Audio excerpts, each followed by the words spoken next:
और कितना consumption of oxygen चाहिए इसको डिसाइड करते हैं थायरॉक्सिन लेवल। ग्लूकोज को तोड़ने के बाद क्या मिलेगा हमें 686 किलो कैलोरी मिलेगा, which is equal to 38 ATP. Thyroxine level अगर ठीक रहेगा तो पेरिस्टाल्सिस ठीक ठाक होगा। पेरिस्टाल्सिस मतलब खाना आस्ते आस्ते जो इनवॉल्यूंटरी फंक्शन से आपके लोअर एब्डोमिनल ग्लैंड्स में वो पहुंचते हैं, पार्ट्स में, ऑर्गन्स में पहुंचते हैं, that is by the help of peristalsis.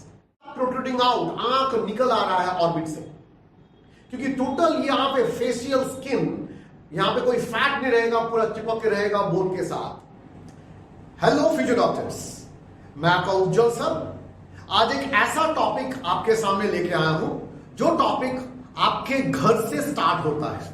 आपके घर में ही कोई है, आपके नाना नानी या आपके पिताजी मम्मी या आप खुद, ये प्रॉब्लम, क्या प्रॉब्लम है? ये प्रॉब्लम है आइदर ओबीस ज्यादा है, ज्यादा मोटापा आ गया है, या बहुत ज्यादा पतले हो।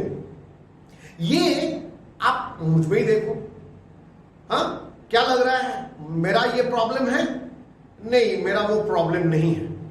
बट स्टिल अगर आप देखते हो घर में कोई है जो नॉर्मल से थोड़ा ओबीस है, थोड़ा वेट गेन कर रहे हैं, तो ये वेट गेन करने का एक मेजर रीजन हो सकता है कि थायराइडिज्म हो गया है। What is thyroidism?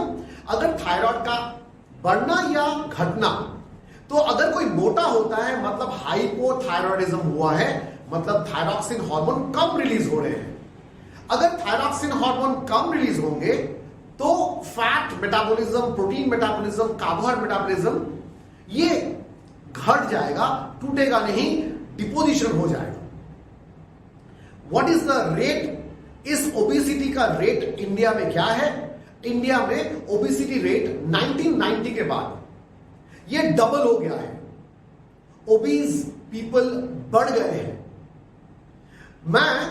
ये ओबीज का नंबर 1 कंट्री कौन है? ओबेसिटी का नंबर 1 कंट्री यूएस है। जहां पे लाइफस्टाइल चेंजेस होंगे वहां पे ये ओबेसिटी बढ़ जाएगा। इन ओबेसिटी का सबसे बड़ा कारण है हाइपोथायराइडिज्म। अगर आप जरूरत से ज्यादा आप अपने दोस्त के साथ कंपेयर कर रहे हो और आप बहुत लीन एंड थीन हो, जरूरत से ज्यादा आप लीन एंड थीन हो, तो डेफिनेटली अगर चेक करोगे तो हो सकता है हाइपरथायरॉयडिज्म हो, मतलब आपके बॉडी में थायरॉक्सिन का लेवल बढ़ गया हो। तो थायरॉक्सिन बढ़ेगा तो फैट, कार्बोहाइड्रेट एंड प्रोटीन का ब्रेकडाउन ज्यादा बढ़ेगा, मेटाबॉलिज्म ज्यादा होगा, तो उससे क्या होगा? बॉडी लीन एंड थिन हो जाएगा। नाउ इवन आप आज से 6 साल बाद जब आप प्रैक्टिस करना स्टार्ट करोगे बीइंग अ रिनाउंड डॉक्टर, तब आपके पेशेंट को देखने से भी आपको यही पहले मन में आएगा कि definitely this patient is suffering from hypothyroidism, because बहुत ज्यादा ओबीज है, बहुत ज्यादा मोटापा है, या बहुत पतला होगा तो क्या आना चाहिए मन में? Hyperthyroidism. So today's topic is about thyroid gland. So चलो इस thyroid glands के संबंध में थोड़ा ज्यादा डिटेल्ड इंफॉर्मेशन ले लें। So today's topic is about thyroid gland. But before I start with the topic, मैं डिफरेंटली आपको बोलना चाहूंगा कि आप जब पढ़ रहे हो तो उसको बार बार रिपीट करके पढ़ो, एनसीईआरटी लाइन बाय लाइन पढ़ो। पर एनसीईआरटी लाइन बाय लाइन पढ़ने के लिए आपको थोड़ा लेवल अप इंफॉर्मेशन चाहिए, so to understand NCERT line by line. And I must tell you, आप सिर्फ इस वीडियो को खुद देखकर और सबको आप शेयर करो। Share this video to all your good friends so that they also understand the changes which is taking place in the body. For my female students, कभी कभी आपको लगता है कि आपका ओबेसिटी का कारण खाना नहीं है, आप इतना खाते भी नहीं हो, बट आपके बॉडी में एक पफिनेस है, एक मोटापा है, फैट डिपोजिशन जल्दी बढ़ जाता है, mainly in the visceral region, पेट के निचली की तरफ, लोअर एब्स में फैट जम रहा है, अगर चेक करोगे तो इसका एक कारण हो सकता है हाइपोथायरॉयडिज्म, और एक कारण हो सकता है वो आप पढ़ोगे इन रिप्रोडक्टिव हेल्थ, रिप्रोडक्शन में, वो है आज के दिन में पीसीओएस, पॉलीसिस्टिक ओवरियन सिंड्रोम। उससे क्या होता है, फैट बर्न नहीं होना चाहता है। So with all this piece of information, let us start with the topic. Today's topic is about thyroid gland. So thyroid gland. So when we talk about thyroid gland, first let us understand the location of thyroid gland. ये thyroid gland है. See, this is thyroid gland. और ये thyroid gland में, you can see this is the thyroid gland. This is the thyroid gland. Fine. This is the thyroid gland. किसके ऊपर है ये? ये thyroid gland नीचे क्या दिख रहा है? This is having cartilage of trachea. ये क्या है? Trachea है. So right from second to fourth tracheal ring, second tracheal ring से fourth tracheal ring तक, fourth tracheal ring के अंदर के बीच में the thyroid gland is present. So this is thyroid gland, and the joining between, you can see this is the two lobes. The joining in between is called as isthmus of thyroid gland. क्या कहते हैं इसको? Isthmus of thyroid gland. Now, यहां पे ये thyroid gland के ठीक पीछे that side, वो क्या है? Parathyroid gland. चलो, ये thyroid gland के inside the thyroid gland क्या स्ट्रक्चर है, थोड़ा वो देख लेते हैं. पर उस पेज में जाने के पहले थोड़ा यहां पे देख लो. These are inferior thyroid artery, जो थायराइड ग्लैंड के बीच में जाते हैं. हार्ट से लेकर, हार्ट से जो आर्टरी जाते हैं towards brain, and those are called carotid artery. So ये कॉमन कैरोटिड आर्टरी है, ये सुपीरियर थायराइड आर्टरी है, जो इस एक्सटर्नल कैरोटिड आर्टरी से आकर कहां पे? थायराइड ग्लैंड में आकर इनर्वेट करते हैं. So this is superior thyroid artery. Fine. ये है thyroid cartilage, this is thyroid cartilage, और ये ऊपर हायोइड बोन है. The function of this hyoid bone, अच्छा कितने सारे बोन है hyoid bone? Only there is one bone which holds the tongue. Fine. So let us start with the thyroid's inner structure. अगर ये, this is the inner structure or microscopic view of the thyroid gland. Thyroid gland में देखो, ये जो बीच का portion है, ये जो बीच का पोर्शन है, यहां पे एक होमोजीनस कोलॉइडल सब्सटेंस रहते हैं. I will talk about that, वो क्या है.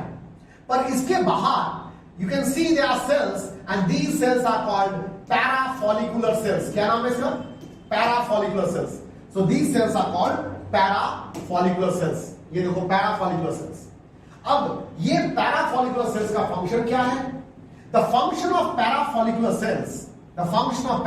Sales is to produce a hormone called calcitonin. क्या नाम है?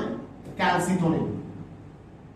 कैल्सिटोनिन का मतलब क्या है, इसका फंक्शन क्या है? कैल्सिटोनिन का मेन फंक्शन है to reduce the increased blood calcium level. अगर बॉडी में कैल्शियम लेवल बढ़ जाता है, calcitonin reduces the blood calcium level. इसका फंक्शन कहां से रिलीज हुआ? पैराफॉलिकुलर सेल से. अब आ जाते हैं यहां पे thyroid gland. When we talk about the thyroid gland, इसका स्ट्रक्चर कैसा होता है? Thyroid gland is just like this. This is how the thyroid follicle looks like. This is thyroid follicle. Thyroid follicle. और इस थायराइड फॉलिकल में, thyroid follicle के just पास में जो सेल्स रहते हैं, these cells are called parafollicular cells. Okay. ये अगर आर्टरीज हैं, इस आर्टरी के चारों तरफ, आर्टरीज और थायराइड फॉलिकल के बीच में, there are some special cells called parafollicular cells. Fine. अब थायराइड फॉलिकल का जो ये मेम्ब्रेन है, this is called basal membrane. और ये मेम्ब्रेन जो है वो एपिकल मेम्ब्रेन है, और ये थायराइड फॉलिकल के बीच में होमोजेनस मिक्सचर वो है थायरोग्लोबिन। क्या नाम है? थायरोग्लोबिन। नाउ यहां से ब्लड में सोचो ये है डाइजेस्टिव सिस्टम। डाइजेस्टिव सिस्टम में खाने में क्या है? आयोडीन है। किस फॉर्म में? आयोडाइड फॉर्म में। सो ये जो आयोडाइड फॉर्म में जो आयंस रहते हैं उसका अपटेक होता है बाय एक्टिव ट्रांसपोर्ट। ये आयोडीन यहां पे आया, आयोडाइड यहां पे आया, और यहां पे एक एंजाइम है जो एंजाइम इस आयोडाइड को आयोडीन में चेंज करता है। The name of the enzyme is पर ऑक्सीडेज एंजाइम। क्या नाम है? पर ऑक्सीडेज एंजाइम। इस आयोडीन को लेकर I2 में चेंज करते हैं, आयोडाइड को लेकर I2 में चेंज करते हैं। This I2 is going to be binding with, किसके साथ बाइंड करते हैं? बीच में कौन है? I2 यहां पे आ गया। ये बाइंड करेगा किसके साथ? थायरोग्लोबुलिन के साथ। थायरोग्लोबुलिन के साथ। अब ये थायरोग्लोबुलिन कहां पे बाइंड कर सकता है? थायरोग्लोबुलिन कहां से बाइंड कर सकता है? Late me show you this particular figure. Late me show you this particular figure. ये है जो मैं आपको समझा रहा था। फाइन, ये देखो, ये देखो, ये है ब्लड कैपिलरी। ब्लड कैपिलरी यहां पे लिखा है ब्लड कैपिलरी। मैं ये डिस्क्रिप्शन बॉक्स में दे दूंगा। Just see this particular and make your own note. ये देखने के बाद अपना नोट बनाओ। ये कैपिलरी है। ये कैपिलरी में देखो यहां पर आयोडाइड है, I minus, see iodide. Iodide को अपटेक किया गया। फाइन, अपटेक करने के बाद ये पहले क्या हुआ? Thyroglobulin is synthesised and discharge into the follicle lumen. ये क्या है? This is endoplasmic reticulum. ये क्या है? Endoplasmic reticulum. You can see यहां पे छोटे छोटे राइबोसोम्स अटैच्ड हैं। So these are rough endoplasmic reticulum and this makes thyroglobulin. It's a protein. Thyroglobulin is a protein. वो प्रोटीन को ट्रांसपोर्ट कौन करेगा? Golgi apparatus. देखो ये प्रोटीन को, थायरोग्लोबुलिन को गोल्गी एपैरेटस ऐसे वेसिकल में अंदर, वेसिकल के अंदर लॉन्ग चेन ऑफ थायरोग्लोबुलिन, और इस लॉन्ग चेन ऑफ थायरोग्लोबुलिन बना कहां पे? रफ एंडोप्लाज्मिक रेटिकुलम पे। तो ये long chain of amino acid है, और इसमें एक एमिनो एसिड है tyrosine. One of the amino acid is tyrosine. तो बहुत सारे एमिनो एसिड है, पर ये दोनों को मैंने दिखाया, ये टायरोसिन है। सो thyroglobulin contains many amino acids, but what is most important in thyroglobulin is tyrosin. और ये टायरोसिन के साथ कौन बाइंड कर सकता है? ये थायरोग्लोबुलिन को गोल्गी एपैरेटस ने क्या किया? कहां पे डाल दिया? In the colloid. ये देखो colloid of the thyroid gland, और ये था आर्टरी, और ये है थायराइड फॉलिकल सेल्स, और इसके बाद पीछे साइड में क्या है? Parafollicular cells. तो ये थायरोग्लोबुलिन यहां पे सिक्रीट कर दिया कौन? Golgi apparatus. कहां पे? कोलॉइड में, या कोलॉइड में। सो कोलॉइड में iodine can bind with iodine. जो आयोडीन है वो कहां पे बाइंड कर सकता है? वो टायरोसिन के एक स्ट्रक्चर में, थायरोडिन के एक स्ट्रक्चर में वो बाइंड कर सकता है। If it binds with one structure of the thyroidin, we call it monoiodothyronine। क्या कहेंगे इसको? monoiodothyronine। नॉर्मली अगर ये स्ट्रक्चर है थायरोडिन का, if this is the structure of thyroid, this is the structure of thyroid, fine। और यहां पे इन दिस पोजीशन अगर आयोडीन जाकर बाइंड करता है, then this is becomes monoiodothyronine, MIT। So monoiodothyronine जब आयोडीन ने एक पोजीशन में बाइंड किया, ये कौन सा पोजीशन है? ये थर्ड पोजीशन है। This is third position. अब अगर एक पोजीशन में बाइंड करता है मोनोआयोडो, अगर दो पोजीशन में बाइंड करता है यहां पे और यहां पे, then it is called diiodothyronine. So iodine जाकर बाइंड किया, आयोडीन कहां से आया? From food. उसको अपटेक कौन किया? अपटेक किया फॉलिकुलर सेल्स, और फॉलिकुलर सेल्स उसको अपटेक करने के बाद किसको दे दिया? In the colloidal substance. और इधर आयोडाइड से फॉलिकुलर सेल्स ने क्या किया? फॉलिकुलर सेल्स के रफ एंडोपेरिटिकुलम क्या बनाया? The protein called thyroglobin is produced by rough ER, और rough ER transports that by the help of Golgi apparatus inside the colloid. So colloid में आ गया थायरोग्लोबुलिन। थायरोग्लोबुलिन के अगर थर्ड पोजीशन में आयोडीन बाइंड करता है, वी कॉल इट मोनोआयोडोथायोडीन। अगर फिफ्थ पोजीशन में बाइंड करता है और थर्ड पोजीशन में भी है, वी कॉल इट डाइआयोडोथायोडीन। तो एक MIT plus 1 DIT is going to make what? TIT, triiodothyronine. यहां पे देखो, यहां पे देखो, लेट मी शो यू, थोड़ा ब्रॉड करके दिखा देते हैं आपको। यस, सो ये है, ये अगर दिस रॉड लाइक स्ट्रक्चर, अगर वो ये रॉड लाइक स्ट्रक्चर अगर थायरोग्लोबुलिन है और ये एक आयोडीन है, सो एक आयोडीन लगा हुआ है with thyroglobulin, so we call it MIT, जिसको हम T1 कह रहे हैं। अगर दो आयोडीन आकर बाइंड करता है with thyroglobulin, we call it DIT। So MIT plus DIT is T3, triiodothyronine. मतलब MIT plus DIT is equal to TIT, triiodothyronine. So ये देखो यहां पे T3 बना। T4 बनने के लिए क्या चाहिए? 2 of the DIT makes T4, टेट्राआयोडोथायोडीन। देखो यहां पे टेट्राआयोडोथायोडीन। सो यहां पे बनने के बाद ये अपटेक हो गया, देखो। सो T3 और T4, तो क्या हो गया यहां पे? यहां पे देखो, see over here. So thyroglobulin synthesized and discharge into the follicle lumen. उसके बाद वो कहां पे आ गया? कोलॉइड सब्सटेंस में। Iodine enters follicle lumen where it is attached to tyrosine in colloid forming DIT and MIT। DIT और MIT दोनों बन गया यहां पे, DIT और MIT दोनों बन गया। अब 4 iodinated tyrosines are linked together to form T3 and T4। ये bye the help of coupling reaction, chemistry में पढ़ोगे आप, कपलिंग रिएक्शन से अल्टीमेटली क्या बनेगा? T3 and T4। T3 and T4 को बाइंड करके कौन लाया? लाइसोसोम्स। देखो, thyroglobulin colloid in endocytosed is endocytosed. Endocytosed मतलब अंदर घुस गया, and combined with the lysosome. Lysosome के साथ बाइंड हो गया ये, और वो lysosomes enzymes cleave T3 and T4 to form thyroglobulin. अब इसने क्या किया? इसको तोड़ के क्या बनाया?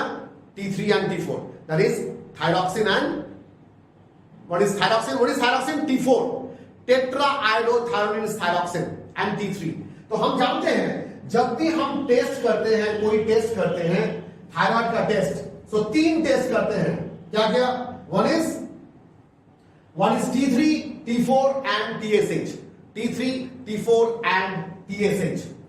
सो यहां पे जाने के पहले, इसको दिखाने के पहले कैसे वो काम करते हैं, how it functions, late me show you how the thyroid gland functions. Thyroxine का फंक्शन क्या है? The function of thyroxine. Thyroxine का फंक्शन क्या है? First function is it helps in metabolism. It helps in metabolism, metabolic regulation. क्या है? Regulates efficiency of need of energy and consumption of oxygen. Body में कितना energy चाहिए और कितना कंजम्पशन ऑफ ऑक्सीजन चाहिए, इसको डिसाइड करते हैं थायरोक्सिन लेवल। सो ये था मेटाबॉलिक फंक्शंस। मेटाबॉलिक फंक्शंस में क्या याद रखना है हमें? Basal metabolic rate is being maintained by thyroxine. Body में एक बेसल मेटाबॉलिक रेट बॉडी में ये थायरोक्सिन मेंटेन करता है, रेगुलेट करता है। Tissue, how much oxygen is needed by the tissue and how much efficiency should be there in the tissues to get the energy. Glucose को तोड़ने के बाद क्या मिलेगा हमें 686 किलो कैलोरी मिलेगा, which is equal to 38 ATP. That is what is required for us. Growth and development. So thyroxine का और एक फंक्शन है, it helps in growth and development. Growth and development. Brain development and growth of bone is in infants. So in infant और children में brain development और growth का function thyroxine का है। याद रहे माय डियर स्टूडेंट्स, अगर किसी बच्चे में थायरोक्सिन लेवल कम है तो डेफिनेटली उस बच्चे में मेंटल रिटार्डेशन आएगा. And let me tell you one of the disease और condition that an infant undergoes due to hyposecretion of thyroxine is cretinism. क्या कहते हैं उसको? क्रिटिनिज्म कहते हैं. सो अगर हाइपोथायरॉइडिज्म हो गया तो बोन डेवलपमेंट और ब्रेन डेवलपमेंट दोनों हैम्पर होने वाले हैं, बिकॉज उसका फंक्शन, थायरॉक्सिन का फंक्शन कम हो जाएगा अगर थायरॉक्सिन लेवल कम हो in infants and children. The condition we are going to call it as cretinism which takes place in child. यही problem in case of adult क्या होने वाला है? इन केस ऑफ एडल्ट अगर आपके घर में, आपके नाना नानी में आप देखोगे स्किन में रिंकल्स आ रहे हैं बहुत ज्यादा, and there is always an itching effect on skin to some extent, और पैरों के नीचे काफ मसल्स में इडिमा हो रहा है. इडिमा मतलब पानी जम जाना, फ्लूइड जम जाना. तो इस कंडीशन को, या पफी फेस हो जाना, फेस का पफीनेस आ जाना, याद रहे fluid is getting stored inside the tissues, और वो उसका कारण हो सकता है hypothyroidism. And this hypothyroidism in adult can lead into myxedema. ये और एक प्रॉब्लम हो सकता है, but this problem is in adult. So यहां पे we have talked about two problems. One is in case of child, which is criticism, जहां पर mental retardation होगा because lack of thyroxine release हो रहा है उसके बॉडी में. Adult में अगर यही कम हो जाता है, we call it myxedema. Come on to the next problem, next function of thyroxine, that is cardiovascular function. Think about it. Heart functioning like heart rate and blood pressure is being maintained. Heart rate और blood pressure को maintain किया जाता है bye the help of thyroxine levels. So thyroxine का ये तीनों functions, चलो थोड़ा देख लेते हैं. और नर्वस सिस्टम, थायरॉक्सिन का फंक्शन नर्वस सिस्टम में है, contributing mental clarity and emotional stability. Mental clarity and emotional stability का फंक्शन भी थायरॉक्सिन से आता है, इतना इंपॉर्टेंट है. फाइन. सो थायरॉक्सिन का फंक्शन नर्वस सिस्टम में है. इसका और भी काम है मसल कंट्रोल में, influences muscle function and contraction. Digestive system में affects the speed at which food moves through the digestive tract. Thyroxine level अगर ठीक रहेगा तो पेरिस्टालसिस ठीक ठाक होगा. पेरिस्टालसिस मतलब खाना आस्ते आस्ते जो इनवॉल्युंटरी फंक्शन से आपके लोअर एब्डोमिनल ग्लैंड्स में वो पहुंचते हैं, पार्ट्स में, ऑर्गन्स में पहुंचते हैं, that is by the help of peristalsis. So peristalsis भी थायरॉक्सिन का एक फंक्शन है. So this is the main function of what? Thyroxine. Main function of thyroxine. Thyroxine का फंक्शन है बोन हेल्थ को वो प्रमोट करते हैं, सेलुलर मेटाबॉलिज्म को बढ़ा देते हैं, थर्मो रेगुलेशन, टेम्परेचर रेगुलेशन को वो मेंटेन करते हैं, energy production. Think about it, it helps in the energy production. अगर हाइपोथायरॉइडिज्म किसी को हो गया, कोई ओबीज या मोटापा है जिसमें उसका एनर्जी लेवल कम रहता है, ऑलवेज लेथार्जिक रहते हैं, they always feel sleepy and less of energy, that is due to what? Low thyroxine level. Reproductive health is also maintained. Reproductive health का एक बड़ा कारण, रिप्रोडक्टिव हेल्थ को मेंटेन करना एक बड़ा कारण थायरॉक्सिन का फंक्शन है. Fine. So this is about thyroxine. Now let us talk about the hyperthyroidism and hypothyroidism. अगर हाइपर सिक्रीशन हो गया, हाइपर सिक्रीशन ऑफ थायरॉक्सिन किसी के बॉडी में हो गया, so the problem that they are going to face is Graves disease. क्या कहते हैं इसको? Graves disease.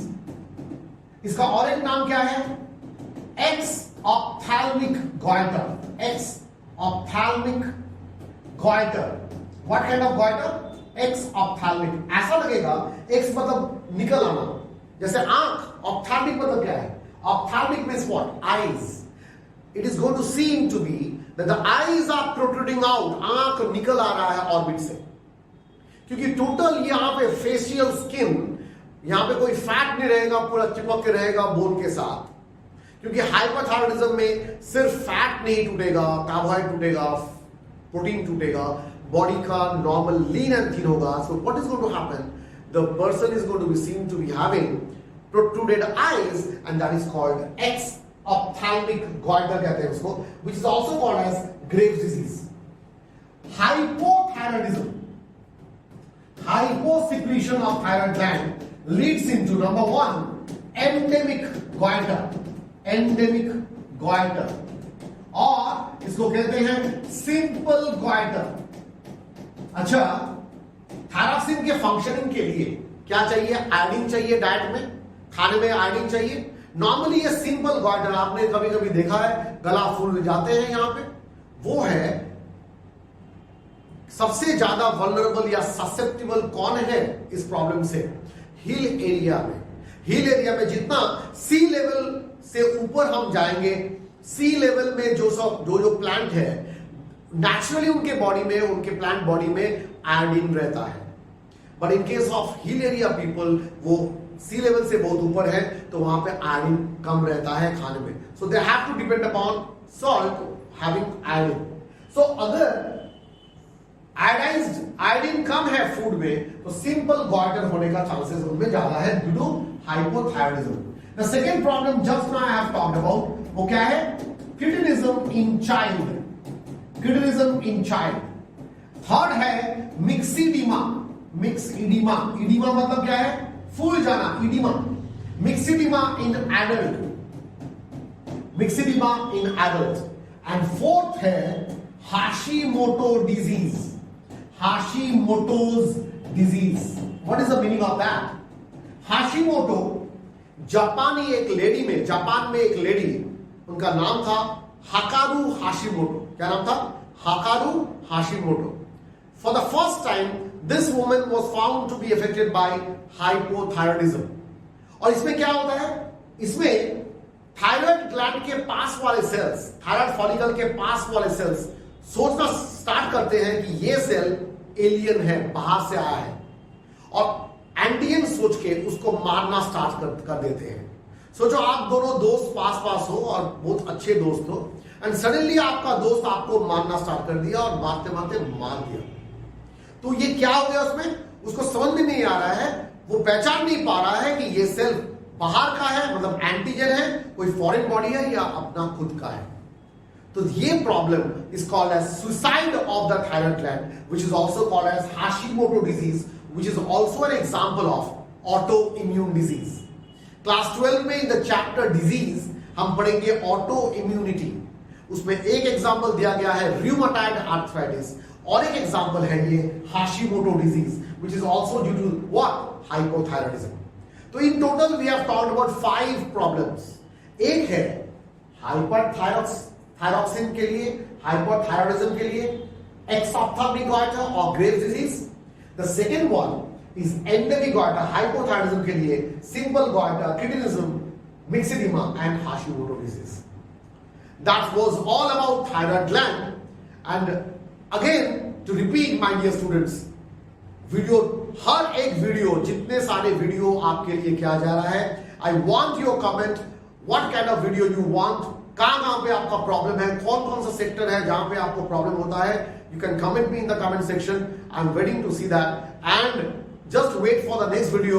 बट ये वीडियो को आप लिखो और पॉज करके देखो, so that you miss no other points. That's all for now. All the very best.